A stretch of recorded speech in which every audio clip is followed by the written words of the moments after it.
आज का विषय है मैं क्यों मानूं। आप सभी अच्छी तरह से जानते हैं, समझते हैं, अनुभवी हैं। आपने परिवार के बीच में और समाज में कभी न कभी अवश्य इन शब्दों को सुना होगा जो लोग कहते हैं मैं क्यों मानूं। किसी भी विषय में यदि कोई दो व्यक्तियों के बीच में विचारधारा नहीं मिलती है तो एक व्यक्ति समझने को तैयार भी हो जाता है तो दूसरा कहता है मैं क्यों मानूं, जिसके कारण टकराव की स्थिति बढ़ जाती है। तो वह शब्द जिन शब्दों के द्वारा टकराव की स्थिति बढ़ती है उन शब्दों पर नियंत्रण करना चाहिए, ऐसे शब्दों को नहीं बोलना चाहिए। जब व्यक्ति ये सोच लेता है, इरादा बना लेता है कि मैं क्यों मानूं सामने वाले की बात को, कोई चाहे अच्छी ही बात क्यों न हो, लेकिन यदि यह सोच बन जाए कि मैं क्यों मानूं तो फिर वह व्यक्ति अपने जीवन में और कुछ बदलाव नहीं कर सकता है, क्योंकि ये शब्द ही अहंकार भरे हुए बोल है, अहंकार युक्त शब्द है। मैं क्यों मानूं। परिवार के बीच में, संबंधों के बीच में, समाज के बीच में वास्तव में इन शब्दों की कोई प्राथमिकता नहीं है।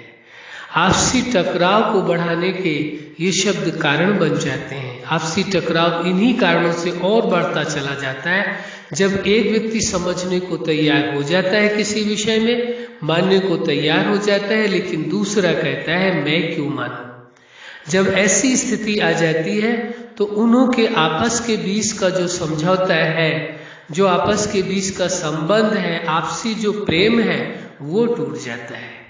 एक व्यक्ति हर बात को दूसरे की मानता रहे और दूसरा व्यक्ति ये कहे कि मैं क्यों मानूं, तो कैसे संबंध चल सकता है। पर चाहे वो परिवार के बीच में हो, चाहे समाज के बीच में हो, दोनों में परम आवश्यक है जब आप दूसरे की बात को मानेंगे तभी वह व्यक्ति आपकी बात को मानेगा। यदि आप ये कह देते हैं कि मैं क्यों मानूं तो फिर निश्चित है सामने वाला भी आपकी बात को, चाहे आपकी बात कितनी अच्छी क्यों न हो, वह भी आपकी बात को स्वीकार नहीं करेगा, नहीं मानेगा। यदि आप ये चाहते हैं कि आपकी बात को लोग माने तो ये आवश्यक हो जाता है कि आप भी उन्हों की बात को सुने, धैर्यवत सुनने के बाद समझने की कोशिश करें। यदि आपको ठीक नहीं लगती है, आप नहीं मानना चाहते हैं तो उसे नहीं माने, लेकिन यदि आप शब्दों में कहते हैं कि मैं क्यों मानूं तो वह व्यक्ति भी आपकी अच्छी बातों को स्वीकार नहीं करेगा। हाँ, ये आवश्यक है यदि आपको ऐसा लगता है सामने वाले की व्यक्ति की बात उतनी अच्छी नहीं है जितनी आपकी है, तो आप उसे समझाने का प्रयास करें, बताएं कि ये क्यों आवश्यक है, ये बात हमारी क्यों महत्वपूर्ण है, या आपकी बात में थोड़ा सा इसमें एडिशन कर दिया जाए, थोड़ा सा इसमें कुछ नई चीज़ और जोड़ दी जाए, इस बात को और जोड़ दिया जाए तो ठीक हो जाए। तो एक तरीके से यदि समझाया जाए, बताया जाए तो संभव है कि वह आपकी बात को समझ सकेंगे। और यदि आप इस बात को कहते हैं कि मैं क्यों मानूं तो सामने वाला व्यक्ति भी कहेगा कि फिर मैं आपकी क्यों मानूं, चाहे आपकी कितनी ही अच्छी बात क्यों ना हो। सिद्धांत है जब आप दूसरों की बात मानेंगे तभी वह आपकी बात मानेंगे। कोई व्यक्ति ऐसा नहीं है संभव कि आप किसी की बात न माने और सभी आपकी बात माने, ऐसा नहीं हो सकता। हाँ, वो यदि अपनी श्रद्धा से, अपनी भावना से, अपनी समझ से आपको रिस्पेक्ट देते हैं, सम्मान के कारण आपकी बात को मानते हैं, वो बहुत अच्छी बात है। लेकिन आप यदि ये कहते हैं कि नहीं मैं क्यों आपकी बात मानूं, वह शब्द ही अहंकार युक्त शब्द है।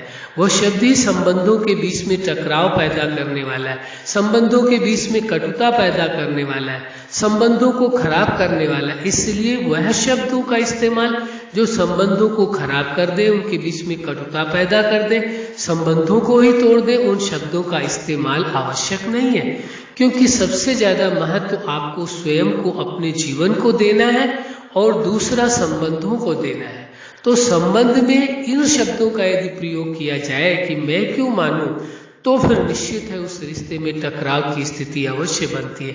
कोई व्यक्ति मान लीजिए उसकी मजबूरी है जिसके वजह से वो आपकी बात को सुन रहा है, समझ रहा है, लेकिन आप यदि उसकी बात को एक भी इस बात का सम्मान नहीं करते, आप कहते मैं क्यों मानूं, तो वो हो सकता है कि वो किसी कारणवश आपकी बात सुन ले, लेकिन वह दिल से मान नहीं पाएगा।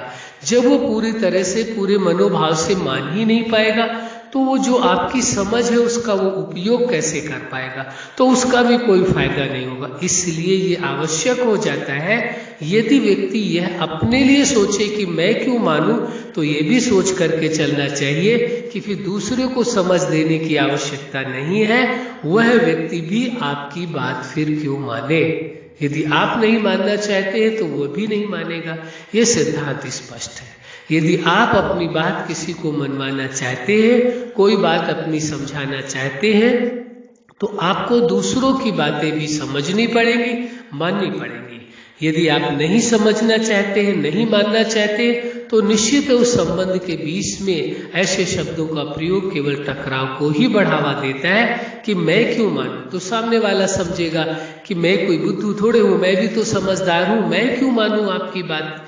इसलिए आपसी टकराव को समाप्त करने के लिए आपको अपने संबंधों के बीच में अच्छा व्यवहार रखने के लिए ये आवश्यक हो जाता है कि कैसी स्थितियां हैं, परिस्थितियां हैं, चाहे वो समाज में हो चाहे संबंधों के बीच में हो, लेकिन ऐसे शब्दों का इस्तेमाल ना करें कि मैं क्यों मानूं, क्योंकि ये शब्द ही अपने आप में दूसरों के प्रति विरोध का भाव प्रकट करता है कि दूसरा व्यक्ति की बात को आप सम्मान नहीं दे रहे हैं।